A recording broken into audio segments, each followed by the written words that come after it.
Hello and welcome back to my channel. Not so long ago I completed my first year of daily sketching, and in the process I learned a couple of things that I'd like to share with you in case you want to embark on a similar journey. I wish I knew this when I started out, it would have made my life a little bit easier, so it is my hope that they will be helpful to you too. Here they are in no particular order.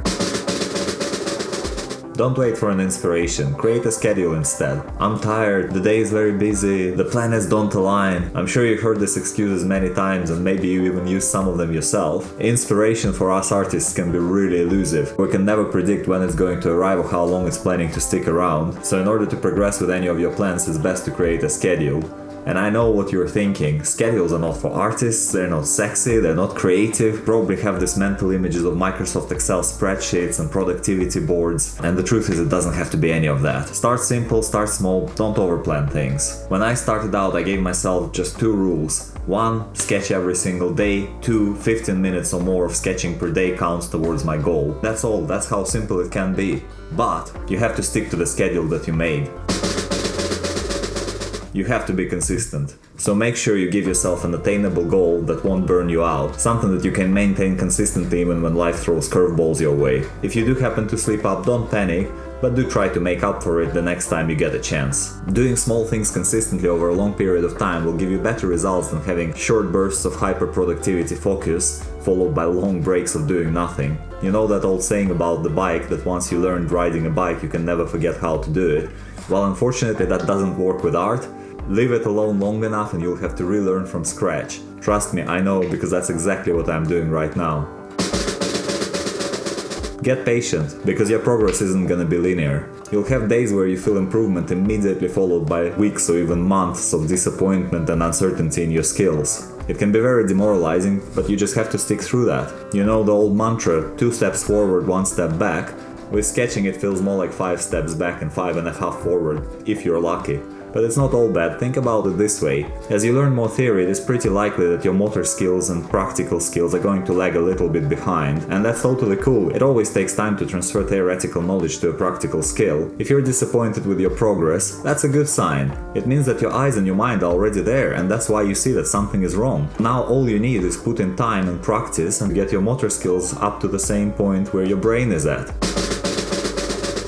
If you want to make a good progress, it's hard doing it alone. Find your teacher. I don't mean an actual university professor or that you have to enroll yourself into some fancy art school. By saying teacher, I actually mean learning material. Your teachers can be books, online courses, other artists, YouTube, just to name a few. We're really lucky to have so many resources available to us these days. In fact, there are so many that sometimes it might feel overwhelming. My suggestion to you is picking one thing and sticking with it for a little while. Within a few weeks you should start feeling whether this is something that's working for you or not. Be prepared that not all teachers and teaching approaches out there are going to be right fit for you. It doesn't mean that they're bad teachers, but personal compatibility is a big thing in studying. And that's why it's really important to spend some time with the material yourself, to see whether it's a match rather than just relying on what other people say. Don't be discouraged if something everyone else recommends doesn't click with you. We're all different and some things might just need a little more time to reveal their appeal. I'll do a separate video a bit later where I mention all the resources that I used and give you my thoughts on them. One final word of advice in this section: choose teachers over artists. What I mean to say is that not everyone who is a great artist is a great teacher, and vice versa. Teaching is a skill on its own. Not all teachers are going to have the most flashy and beautifully rendered body of work outside of their teaching syllabus. It may feel more tempting to buy a course by an artist whose style you love, but often it's better to go with a more generic fundamental approach, at least in the beginning.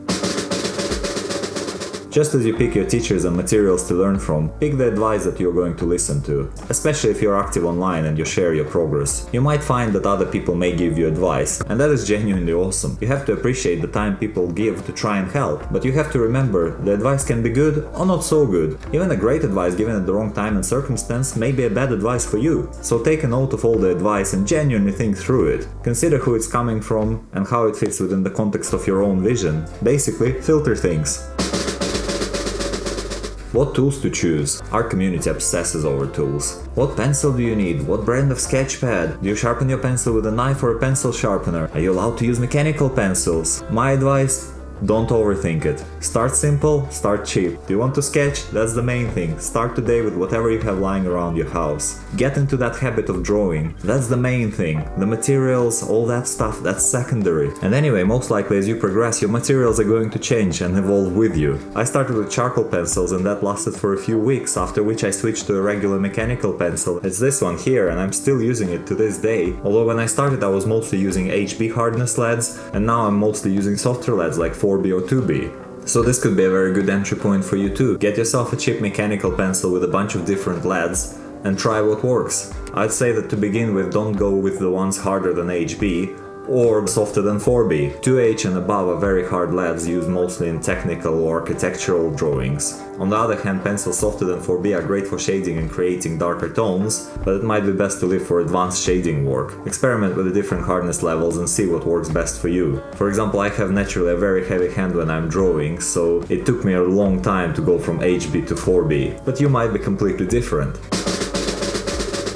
Don't obsess over advanced techniques. When you just start out, some things that might feel natural to a more experienced artist might feel like a very difficult thing for you. A good example of that is confident line work. Many of the teachers that I watched emphasized how important it is to have strong, confident, flowing lines. And guess what? When you're starting out, chances are you will have trouble doing those lines. Or maybe you will be able to do them, but they'll be going into all the wrong places. Don't beat yourself up about it. Practice what you can't do, improve at it, but don't make it a be-all end-all type of thing. Just remember, techniques do take time to master.